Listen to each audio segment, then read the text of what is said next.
Subscribe YouTube channel official iNews dan nyalakan loncengnya.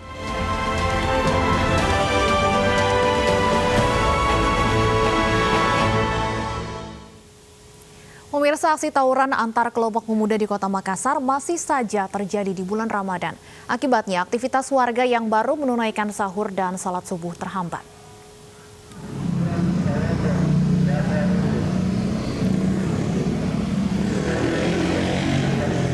Dipicu dendam lama, dua kelompok pemuda di Kota Makassar, Sulawesi Selatan saling serang menggunakan batu dan anak panah. Tawuran yang terjadi di Jalan Sungai Sadang ini membuat aktivitas warga terhambat. Satu unit mobil milik warga juga rusak terkena lemparan batu. Tawuran baru mereda setelah polisi tiba di lokasi. Polisi mengamankan sejumlah barang bukti yang digunakan dalam tawuran. Jadi menurut keterangan dari warga bahwa pemicu perang kelompok tersebut masih motif yang sama, yaitu dendam yang lama dari salah satu warga yang melakukan penyerangan. Ada tempat yang Jadi yang di lokasi perang kelompok tersebut terdapat satu kerugian material kendaraan roda 4 milik warga yang terkena lemparan batu. Korban gempa di Kabupaten Malang, Jawa Timur menjalankan puasa pertama di pengungsian. Sebagian warga mulai membersihkan puing rumah mereka yang runtuh akibat gempa. Sejumlah korban gempa di Majang Tengah, Kabupaten Malang, Jawa Timur menjalani puasa pertama di tenda pengungsian. Selain masih diliputi suasana duka karena rumah dan harta bendanya hancur akibat gempa, mereka juga berpuasa di tengah keterbatasan.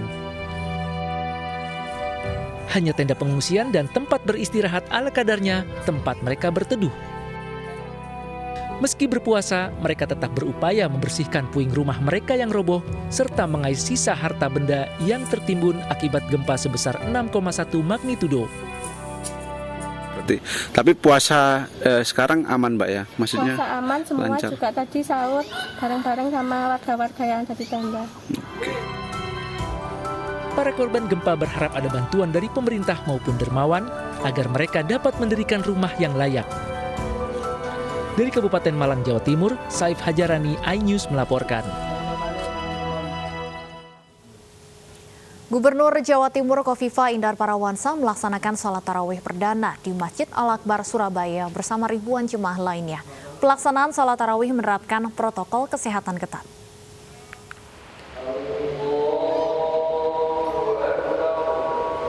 Salat tarawih perdana di Masjid Al-Akbar Surabaya, Jawa Timur, Senin kemarin diikuti 5.000 jamaah. Salat berlangsung dengan jaga jarak dan jamaah yang hadir hanya setengah dari kapasitas masjid. Tidak sekedar maksimal jamaah, yang saya sampaikan maksimal itu adalah 50%. Dan pastikan sandal masing-masing jamaah dibawa. Guna mencegah lonjakan kasus COVID-19, Menteri Agama mengimbau agar jemaah di zona merah dan oranye tetap beribadah dari rumah. Jadi untuk zona merah dan oranye tidak diperbolehkan untuk melaksanakan amaliyah selama Ramadan secara massal gitu ya, silakan dilakukan di rumah masing-masing. Tetapi untuk daerah zona hijau dan kuning dipersilahkan dengan aturan-aturan yang sesuai dengan protokol kesehatan. Ini tidak lain untuk melindungi kita semua. Pemerintah berharap agar setiap jamaah mematuhi protokol kesehatan pelaksanaan ibadah selama Ramadan. Tim Liputan iNews melaporkan. Tahun ini pemerintah mengizinkan salat tarawih berjamaah di masjid. Sementara itu, pimpinan Pusat Muhammadiyah mengimbau warganya untuk salat tarawih di rumah, mencegah penyebaran COVID-19.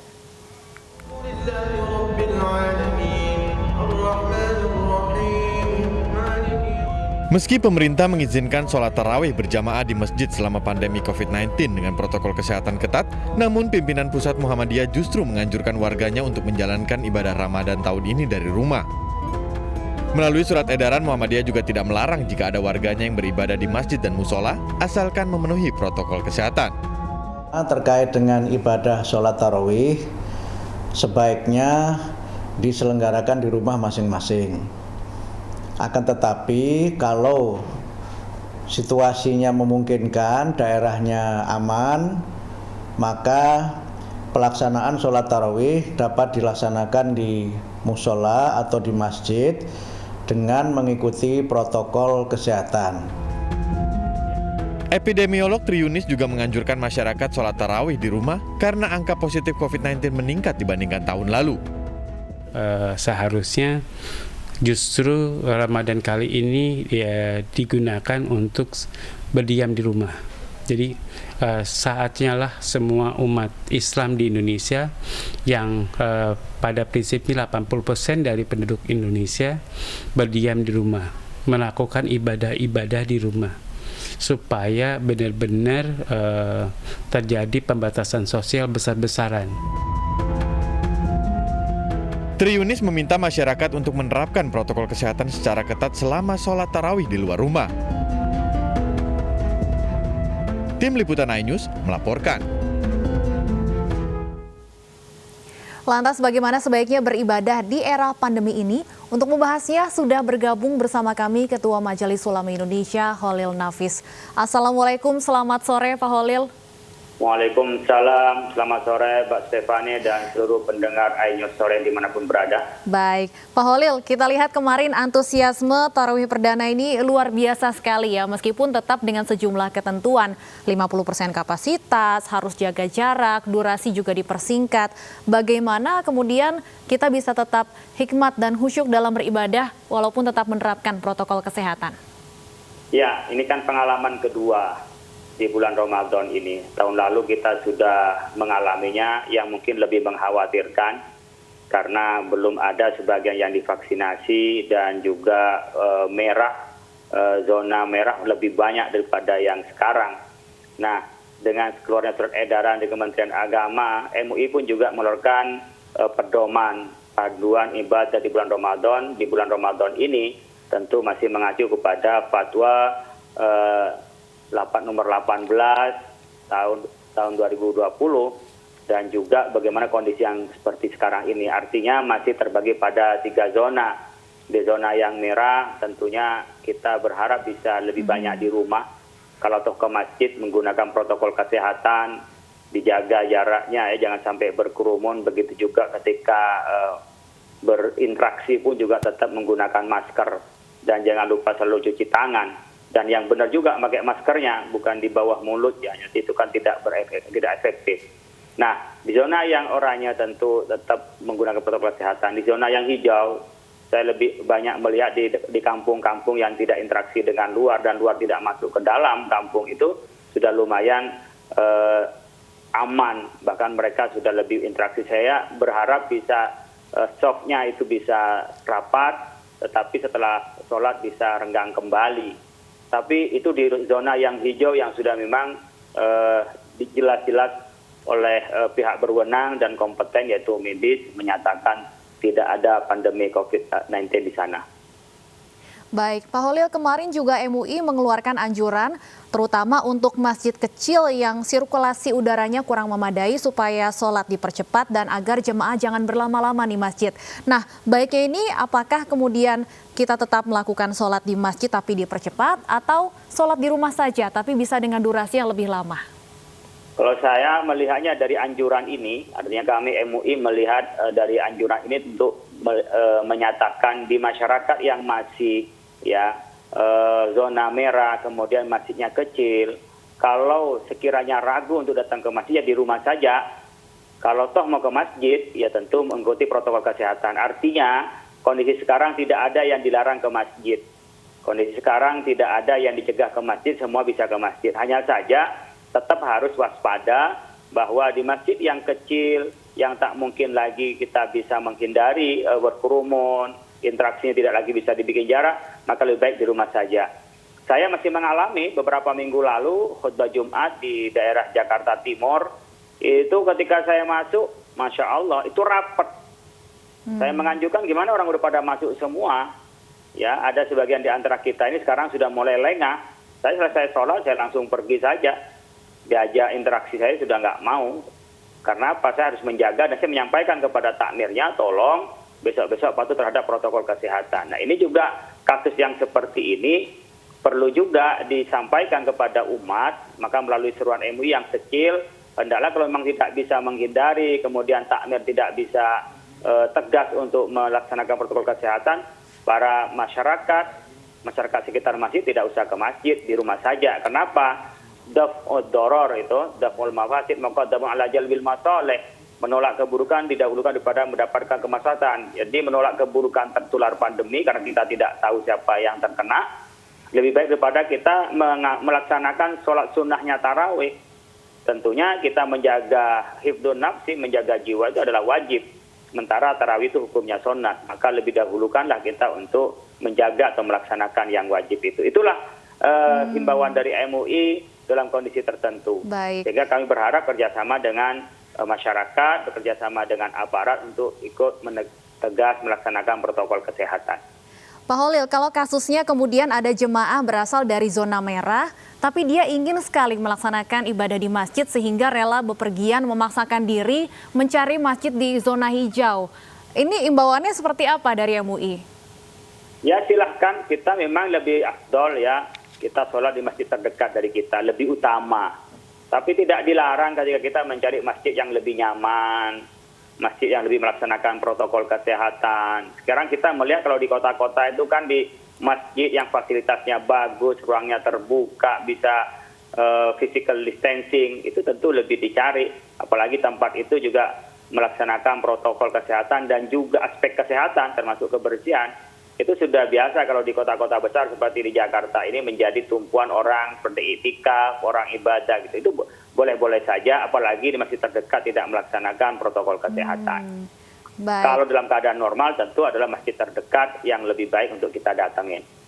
Iya, memang di bulan suci Ramadan ini tampaknya jemaah kan berlomba-lomba ya untuk beribadah karena katanya pahalanya dilipat gandakan. Nah, kalau kemudian jemaah yang berada di zona merah dan oranye tidak bisa melaksanakan ibadah di masjid ataupun juga ada kendala lain sehingga tidak bisa beribadah di masjid, ini apakah mengurangi pahala yang diharapkan?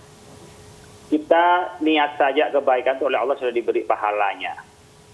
Bagi orang yang sudah rutin melaksanakan kebaikan, kemudian terhalang karena uzur syar'i, lalu dia tidak melaksanakan seperti kita setiap Senin Kamis puasa, kemudian karena sakit ya, sama dengan biasanya kita di bulan Ramadan itu ke masjid itikaf, tapi 2 tahun ini sudah tidak karena pandemi, maka pahalanya tak berkurang sedikit pun daripada 3 tahun, 4 tahun yang lalu yang kebiasaan kita masuk ke masjid. Tapi kalau memang mulai dulu nggak pernah masuk ke masjid, sekarang ada pandemi ya nggak dapat pahalanya istiqomahnya masuk masjid. Tidak ada dapat pahalanya kebaikan. Jadi kebaikan yang sudah jadi kebiasaan kita, kemudian kita tidak bisa melaksanakan karena uzur syar'i, karena sakit, ada wabah, pandemi seperti sekarang, maka pahala kita sama pada saat kita normal dan kita rajin ke masjid. Baik, Pak Holil, ini mungkin sempat menjadi bahasan juga di awal pandemi, tapi saya ingin menegaskan lagi, kemudian ketika sholat dengan berjarak, ini hukumnya seperti apa sebenarnya? Ya memang Nabi mengatakan bahwa kalau kita sholat itu berjarak, maka jarak itu didatangin setan hitam. Ya, setan hitam artinya kita ini tercela kalau menjaga jarak itu pada kondisi normal. Kalau namanya kondisi darurat, tentunya kita bisa apapun yang penting bisa melaksanakan, itu bisa dilaksanakan. Bahkan yang haram pun dalam keadaan darurat itu boleh. Ini kan tak sampai haram, cuman utamanya bukan bagian dari syarat sahnya sholat kita itu rapat, bukan. Tetapi memang afdolnya, utamanya, sunnahnya kalau kita rapat itu perintah Rasul ka'annahu ya sofan. Jadi dalam satu sof kita bagaikan malaikat yang satu sof ketika dia menghadap kepada Allah, ya sebagaimana tentara-tentara itu ketika satu sof berbaris, kira-kira seperti itu yang dibayangkan pada sof sholat ini. Nah oleh karena itu kondisi normal yang harus sofnya rapat, kondisi tidak normal ya ikut tidak normal, sehingga kita boleh renggang karena merapatkan sof itu hukumnya sunnah, sementara kita menjaga kesehatan hukumnya wajib, maka mendahulukan wajib daripada mendahulukan yang sunnah. Baik, kalau terkait dengan buka puasa bersama dan sahur on the road, sebenarnya ada nilai ibadahnya tidak, Pak Holil? Sebenarnya buka puasa bersama itu kan mengamalkan hadis Nabi, man fattara sha'iman kana lahu mithla ajri la yanqus min ajrihi syai'a. orang yang beri buka puasa kepada orang yang berpuasa itu dapat pahala puasa tanpa berkurang sedikit pun. Maka kalau kita pergi umroh atau ke negeri Arab itu orang berjublan ngasihin buka puasa karena ini dapat pahalanya orang berpuasa. Kalau kita ngasih buka puasa 100 itu dapat pahala 100. Nah, demikian juga kita punya tradisi. Jadi ajaran Nabi di Indonesia dijadikan tradisi. Banyak sekali ajaran Islam dijadikan local wisdom, dijadiin kebiasaan, kebudayaan di kita. Nah itu sandarannya pertama adalah kita memberikan buka puasa dari tuan rumah mendapat pahalanya orang yang berpuasa. Yang kedua di dalam institusi kita ya berkenaan dengan perkumpulan-perkumpulan kita, organisasi dijadikan lahan silaturahim. Jadi dapat dua, dapat silaturahim, dapat juga memberi buka puasa kepada orang yang sedang berpuasa. Sehingga dijadikan tradisi oleh kita. Tetapi sekarang ini adalah kesempatan barangkali para pejabat, orang yang aktivis itu untuk bersama dengan keluarga. Kalau tidak karena ada pandemi kita seringkali nggak bisa menolak ajakan buka puasa bersama. Ya, bahkan mungkin ke rumah itu hanya awal Ramadan dan akhir Ramadan. Sebelum itu mungkin kita tidak pernah umumnya dengan keluarga, tapi dengan kita ambil hikmahnya dan rahmat Allah. Dengan pandemi kita lebih banyak dengan berkeluarga. Mungkin sekali-kali nggak apa-apa buka puasa bersama. Saya pun juga bikin buka puasa bersama di pesantren Cendekia Amanah. Tetapi yang biasanya saya ngundang 500 orang, saya hanya ngundang 150 orang. Kalau gitu. buka puasa bersama secara online seperti apa Pak Holil? Ya, saya pikir bukan buka puasa bersama. Buka bersama-sama di tempatnya masing-masing kan gitu. Jadi makan di rumahnya, lalu juga di tempatnya masing-masing mungkin interaksinya saja seperti hanya bikin pengajian. Ini banyak, ini yang ke-6 kalinya saya hari ini menyampaikan via daring. Ya, jadi orang ngabuburit, buka puasa bersama, kita dapat sentuhan rohani, merasa ada interaksi. Kita kan perlu dihubungkan, kita makhluk sosial pasti merasa kesepian kalau kita hanya sendiri. Tapi dengan cara teknologi begini, kemudian kita interaksi meskipun dengan masakan masing-masing di rumahnya masing-masing, ada nuansa kebersamaan itu. Orang Indonesia kan senang kumpul-kumpul. Jadi apalagi makan-makan, lebih senang adalah kumpul-kumpul. Oleh karena itu buka puasa online itu adalah terobosan baru karena pandemi yang biasanya kita kumpul datang suatu tempat, sekarang bertemu dalam satu zona, dalam satu online, dalam satu frekuensi, tetapi makannya masing-masing. Tetapi insya Allah tetap mendapat hikmah dan pahalanya untuk silaturahim dan buka puasa bersama. Baik, terima kasih banyak Pak Holil sudah bergabung bersama kami di iNews Sore. Pemirsa, hari pertama puasa biasanya warga berburu takjil. Nah, usai jeda berikut kita akan bergabung dengan Mirva Suri yang berada di kawasan Ben Hill, Jakarta Pusat.